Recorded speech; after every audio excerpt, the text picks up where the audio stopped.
All right, Proverbs chapter 30. And we're going to start reading with verse 21.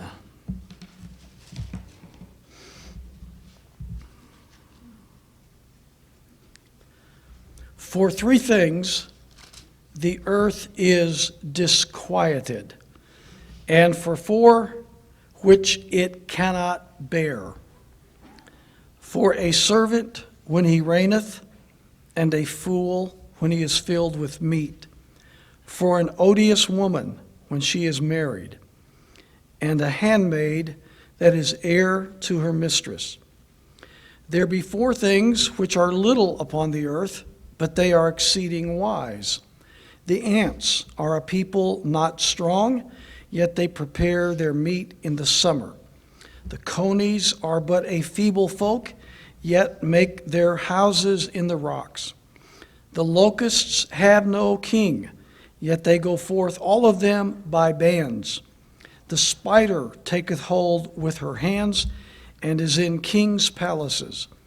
There be three things which go well, yea, four are comely in going. A lion which is strongest among beasts, and turneth not away from any. A greyhound, and he-goat also, and a king against whom there is no rising up. So in this passage of Scripture, we have creatures of nature as examples, pro and con, of our Christian experience. We have four things wrong, and then we have four things wise, and then we have four things well. So in this particular passage, we got double the things that are positive from the things that are negative. So we'll look at each one of these. First of all, notice the four things which are wrong. Here the scripture says that the earth is disquieted, or is put in a state of chaos. It is put in a state of confusion, anxiety, disquieted, the opposite of peace and calmness, and so forth. The earth is disquieted. Four things which the earth cannot bear. I mean, that's pretty strong language to describe these four things that are before us. All right, what does God tell us here in these verses? These four things are. The first one is a servant when he reigneth. What does that mean? That's talking about a man who is totally unprepared and unqualified to have authority. This is a man who was not prepared to take authority. He's a man that is not qualified to take authority. But for some unbeknown reason, all of a sudden he has authority over men. Anytime a person in that particular case is put in a position of that nature, everything he touches turns rotten.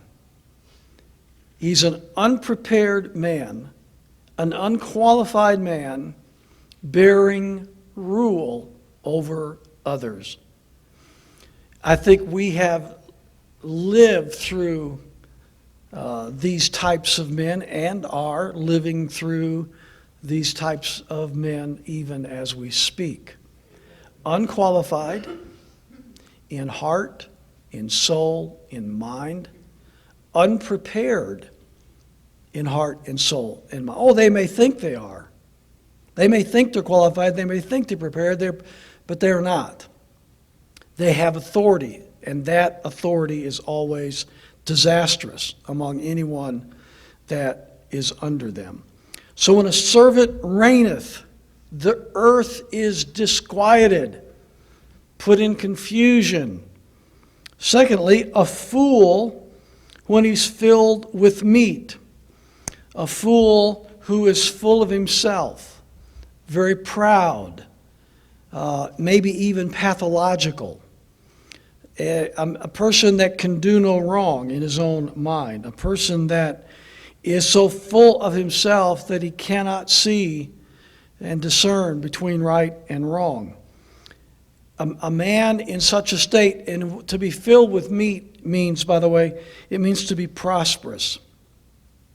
When an individual such as this is prosperous, that fuels his pride and his arrogance, and makes him disquiet the earth.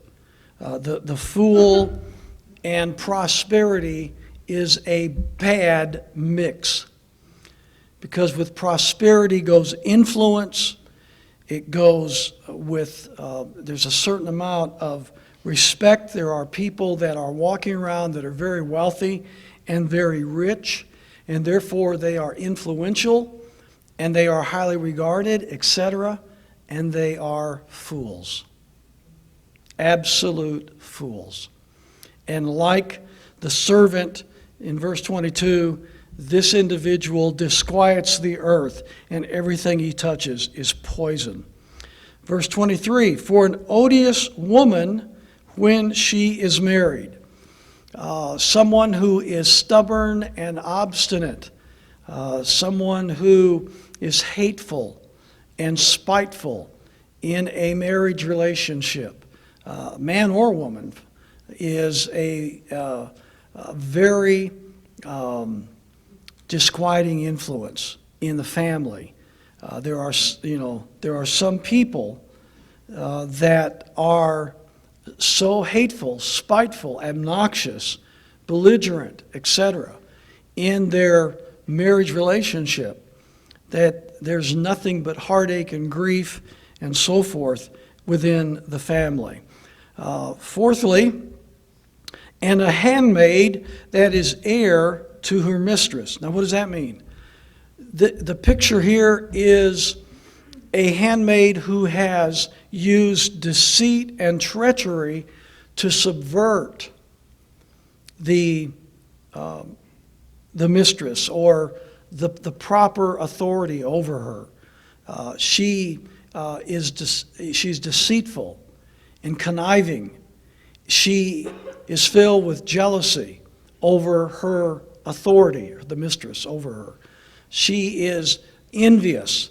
She desires to have her position and her notoriety. And so she uses her deceit and duplicity to undermine the position of the mistress above her. And she successfully overthrows her through her treachery and through her deceit. And by doing so, again, she disquiets the earth. And there are people all over the country and the world that are in this position. They cannot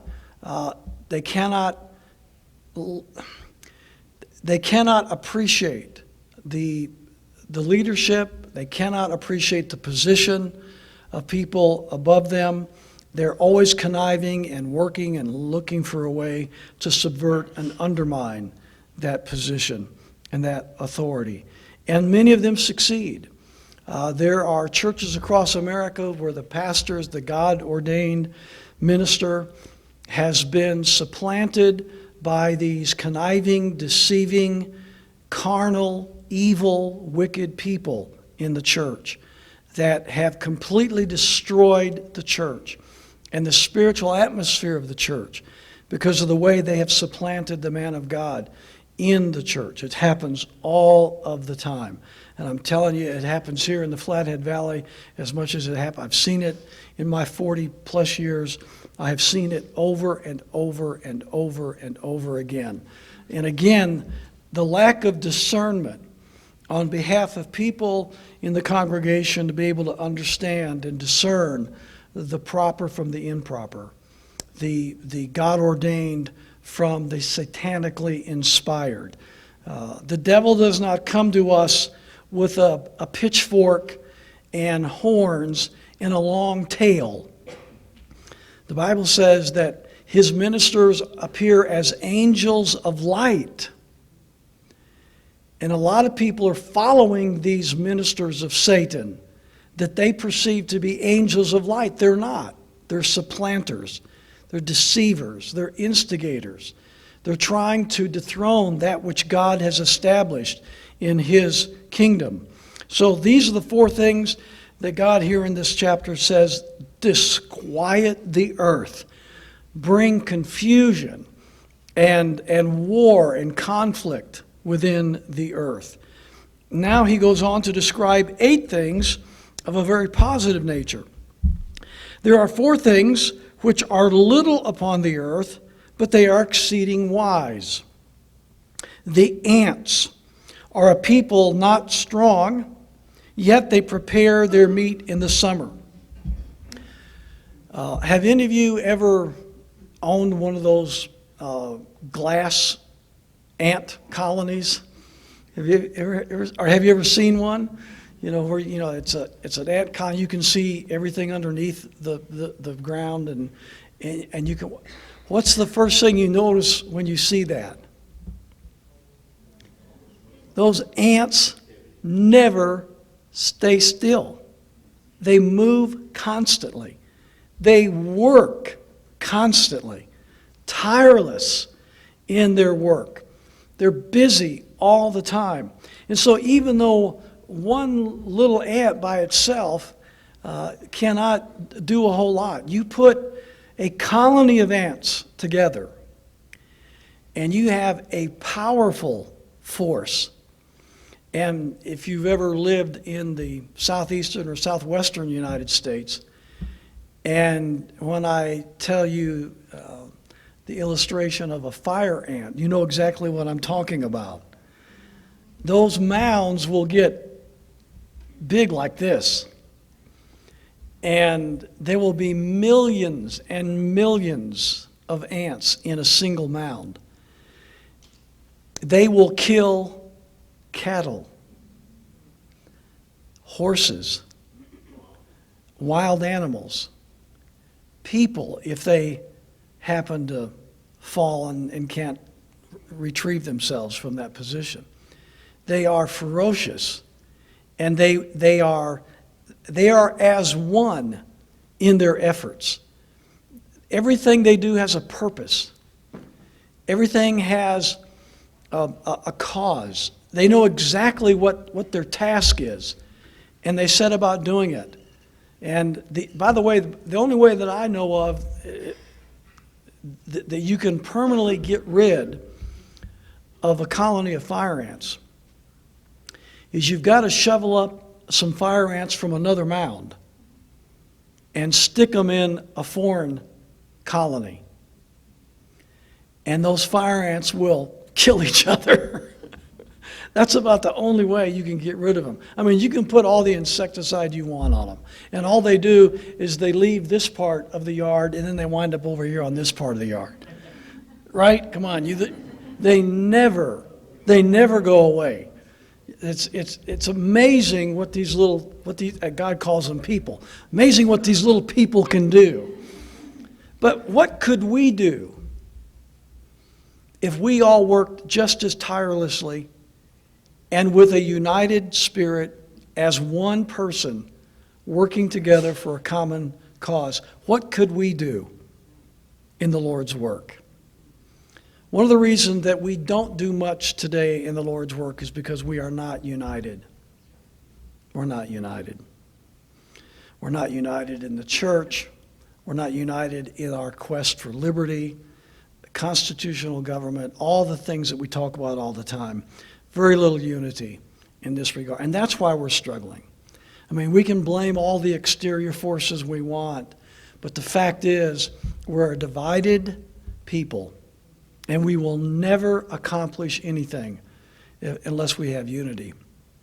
If the founding generation, the colonial people of this country, had the kind of divisive spirit that we have today, we would never have broken free from Great Britain.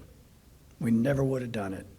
The ants are an illustration of what we can do when we work together, even if we are not by ourselves all that powerful. Secondly, the conies. Now, the word conies here, I believe, is a reference, and most of the commentators agree with me, or I agree with them, that conies here refers to badgers. Badgers are but a feeble folk, yet make their houses in the rocks. They are, what they lack in strength and size, they make up for in the brilliance of their living quarters and the way they hide themselves and the way they fortify themselves, the way they prepare themselves against their adversaries. There's wisdom in preparation. There's wisdom in planning.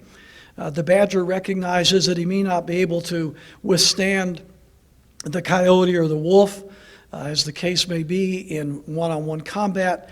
And so he makes up for that by choosing very carefully a place where that he can go and shelter himself free from the danger of his adversary. So what he lacks in strength and size and power, he makes up for in cunning and in preparation. He prepares a place where he's able to protect himself from his adversaries. There's nothing wrong with a little preparation and foresight in these matters, which is very healthy, and it's a scriptural principle.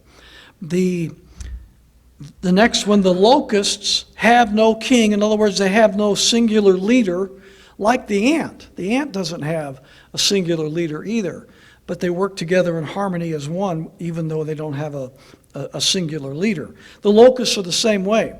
The locusts do not have a singular leader, but according to this verse, they go forth, all of them by bands.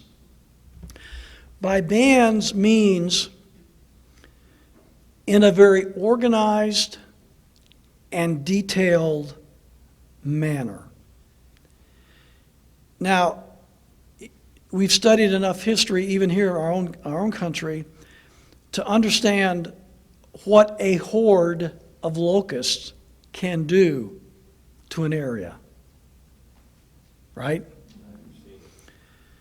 Millions of them can descend upon an area and literally, in just a matter of hours or days at the most, completely decimate everything in their path. And if you study the way that locusts navigate, you may look at them and you may think that they're just a mad group of insects, without direction and without navigation, and they're just going helter-skelter, and that's the way it would look to us. But the scientists that have studied these creatures, and if you've ever seen any kind of video of them and any kind of detailed explanation of how they operate, you will learn that they are not disorganized at all. In fact, everything they do is according to brilliant organization. Everything, every move, everywhere they go, everything they do, we don't see it, we don't understand it. If you just looked at it, it would look like chaos to us. But in their world, even without a leader, everything they do is organized and structured. That's why they are so devastating in impact, is because it's not haphazard at all. It is meticulous, it is organized, it is structured, and in their own way. Of course, they don't have the brain to do it, but by nature they've been given this ability by their Creator, structured to be able to accomplish what they do as a horde. So that's what is being portrayed here. When they go forth in bands, rank, order, organization, discipline. They're like a In the insect world, they are like the special forces in our military. Extremely organized, trained, disciplined. Every move, every action has a purpose. They know what they're going to do, where they're going to go, how they're going to do it, what the other person is going to do. And they systematically go through crops or go through agriculture or go through communities, and they devastate. And when they're done, depending on how many of them there are, of course, the more the worse. When they're done, there's nothing left. And you look back and you go, wow, that was just a bunch of, haphazard. No. Instinctively, they went through those crops, that area, in bands. Rank, order, discipline, planning, staging. Isn't that amazing? That is the instinctive capability of locusts.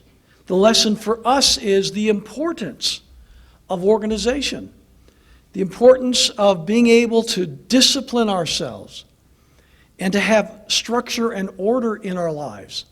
And we don't go through life haphazardly and carelessly. How foolish that is. We will accomplish nothing. There's an old saying, if you aim at nothing, you are certain to hit it.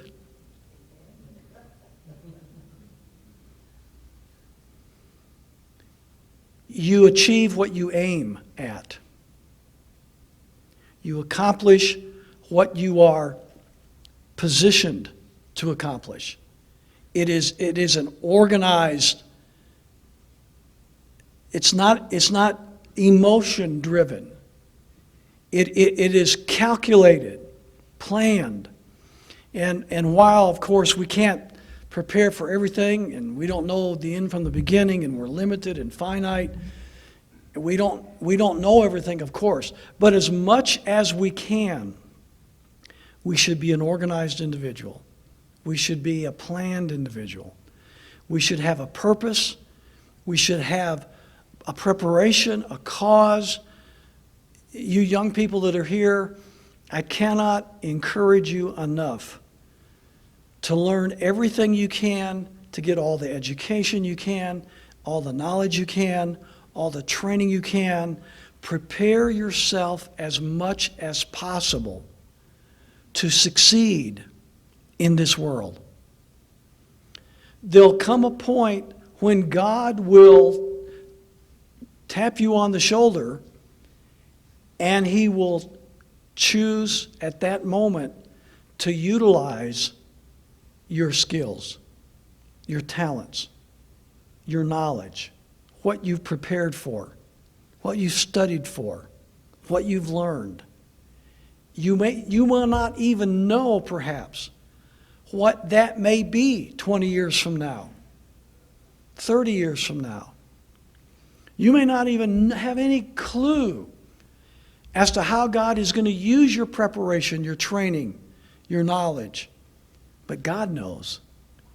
And it's important that we be learned as much as possible, skilled as much as possible, trained as much as possible.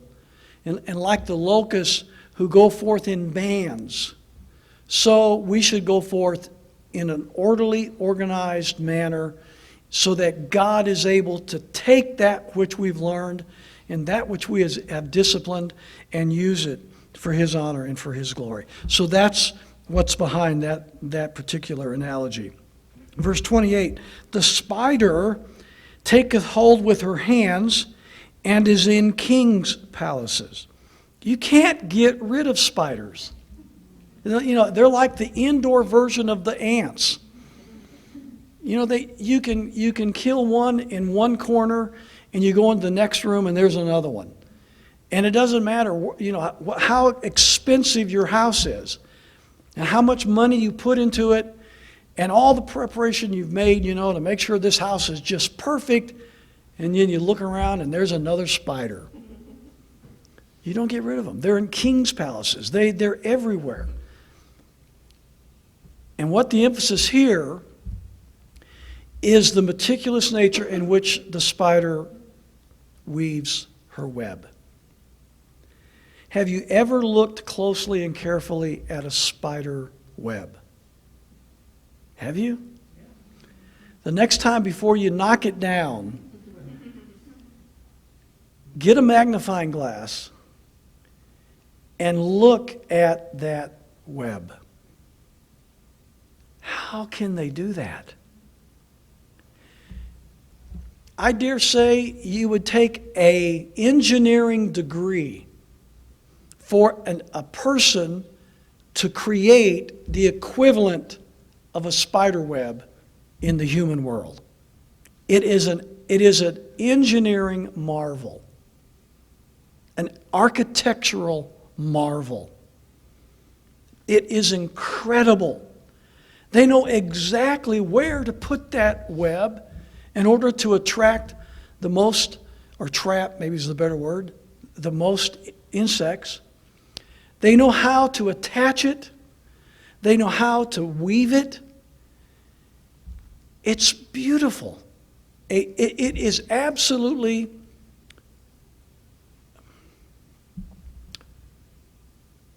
perfectly formed. What's the engineering word? Everything's balanced, huh? Congruent? Yeah. The symmetry of it, the absolute perfectness of the way it's created from top to bottom and side to side. It's perfect. It's perfect. Whatever thy hand findeth to do, do it with thy might. Do it well. Do it to the best of your ability. Don't do anything halfway.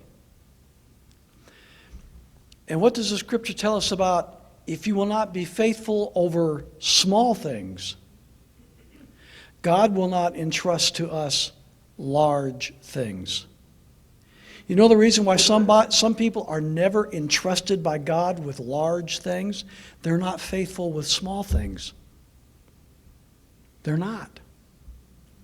They despise small things. What does the Bible tell us about that? Despise not the day of small things. If you will do the little things well, when you are given the opportunity to do something major, you will do that well too. If you do the little things poorly, when the opportunity comes for you, if it does, for you to do something major, you will do it poorly. Because that is your character. That is your habit. That is your life pattern. So learn to do everything well. Whatever your job is in this world, you should seek to be the best one doing it in town. If you're a carpenter, you ought to try to be the best carpenter in town. If you're a plumber, you ought to try to be the best plumber in town. Whatever your job is, you should try to do the very best that you can. Quit sitting back and casting aspersion at the people that are doing it better than you are. In jealousy and envy, and class envy is a major problem we have in America today, even in our churches. Well, so-and-so has more money than I do. So-and-so has a bigger house than I do, drive a nicer car. They've got more things. Well, have you ever thought about it? Maybe they've worked harder and smarter than you have.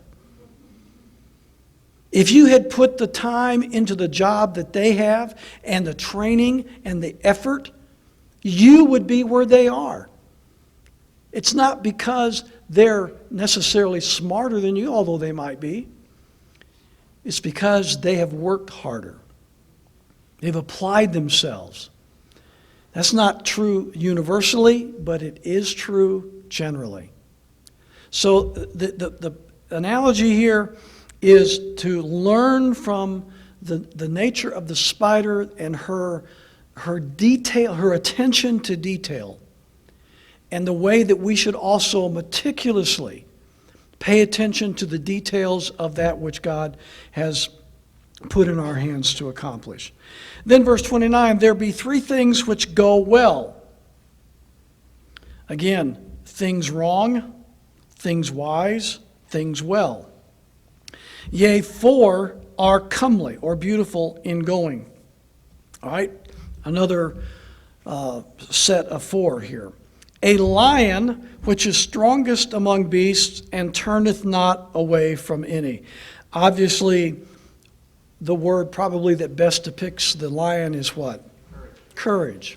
Yeah, courage.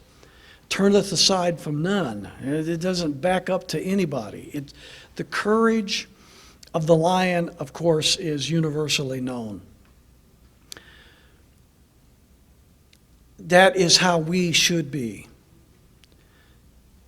About things that we know are right and holy and just and true, we should be courageous and not fear consequences when we stand for those things. Again, as I said this past Sunday, we have a major problem in our country with people pandering. I think pandering might be the biggest character trait outside of gossip and slander and the things like that, maybe that we have. Pandering is the opposite of courage.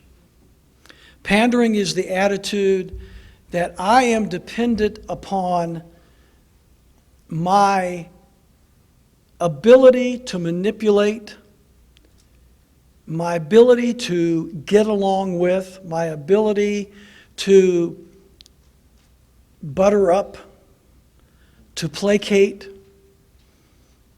whoever the person or group of people might be in order to be successful. And that's the way most people go through life. They're pandering to somebody all the time. As Christians,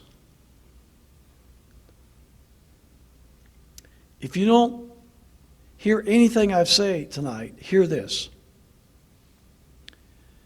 God is our source. Not men, not organizations, plural.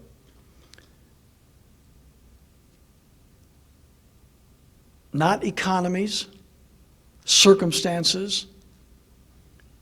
God is our source. He will honor His word. He will honor courage in the hearts of them that are noble. He will honor and bless and prosper that person. We do not have to fear men, organizations, circumstances, surroundings. We don't have to do it. Fear is the opposite of courage, obviously. And the Bible says in 1 Timothy 1:7, God hath not given us the spirit of what? Fear, but of power and love and a sound mind. So fear and courage are polar opposites. A courageous person knows not fear. Doesn't need to placate, does not need to play the game. He can be courageous, and God will bless him. The lion is strongest, turneth not away from any. The lesson for us is courage. Verse 31, a greyhound. Now, that word in the Hebrew is the most complex of all of these terms that are used in this passage. I've looked at as many of the old commentators that I could read to try and ascertain what greyhound means. And just about every one has a different answer For what is the greyhound? We think of a greyhound as being a dog, the racing dog. I don't think that's what this is saying here. Some of the commentators say that, speaking of an eagle, some have said it's a peacock. There's just a whole variety of answers to trying to ascertain that Hebrew word that we get the English word greyhound from. And again, you can read it and study it and come up with whatever you think it is. I have come to the opinion that I believe that the word greyhound here is meant the war horse. The war horse. There's a difference between a horse and a war horse. You understand that, right? Until modern technology and machinery, the most fierce war animal was the war horse. It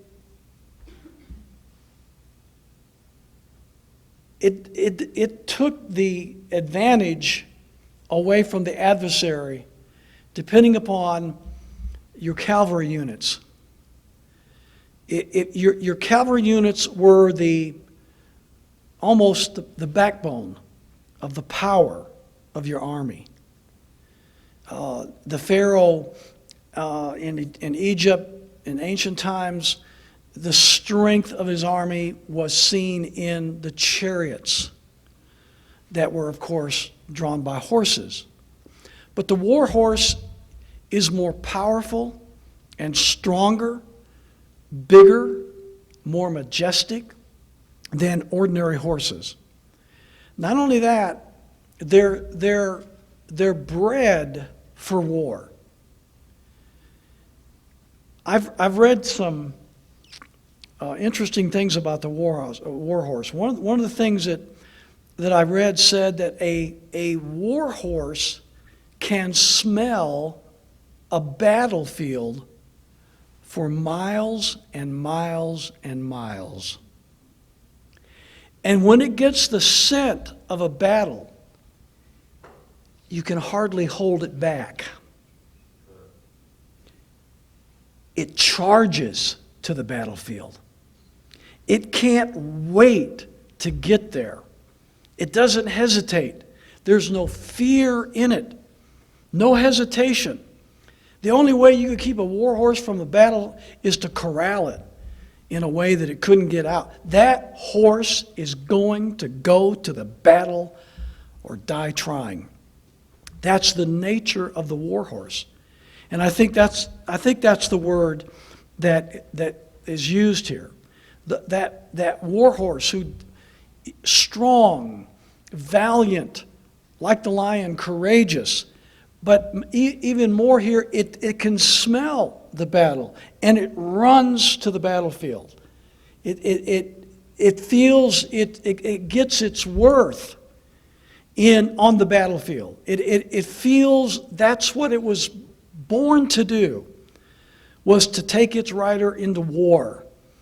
And there was a movie came out a few years ago that was, I thought, pretty good. It was, I think, based on a true story of World War I, if I'm not mistaken. And I think it was called War Horse. I don't know if any of you saw that or not. But it was supposedly the true story of a real horse in World War I and what it went through during that terrible war. And it was really quite amazing. So I think that's what the word greyhound, but you can study for yourself and come up with another analogy, and you might be right. The next one is a he-goat or a male goat. This would be referencing the mountain goat. This is not the billy goat. This is the mountain goat. We have those around here, and they're beautiful animals. And what's the most amazing thing about the mountain goat? Absolutely unbelievable stability afoot. They can climb anywhere, anything. They are sure-footed beyond comprehension.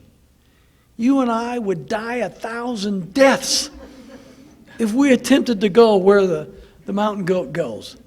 And they walk around and run and play and laugh and have a good time in places that no other creature, especially of that size, would dare to attempt to go. Sure-footedness. The steps of a good man are ordered by the Lord, and he delighteth in his way. The steps, sure-footed, not reckless, not careless, sure-footed. That's the picture of the mountain goat. And then lastly, a king against whom there is no rising up. Not just because of his power and his strength, but because of his righteousness and his justness. He rules not only with strength of arm, but wisdom of mind, compassion of heart, justice, and righteousness. That is the picture that God is giving us when he references the king against whom there is no rising up. So in our passage, we have 4 examples of things that we should avoid. And we have 8 examples, characteristics of that which would be beneficial for us as God's children to make part of our lives. Let's all stand for prayer.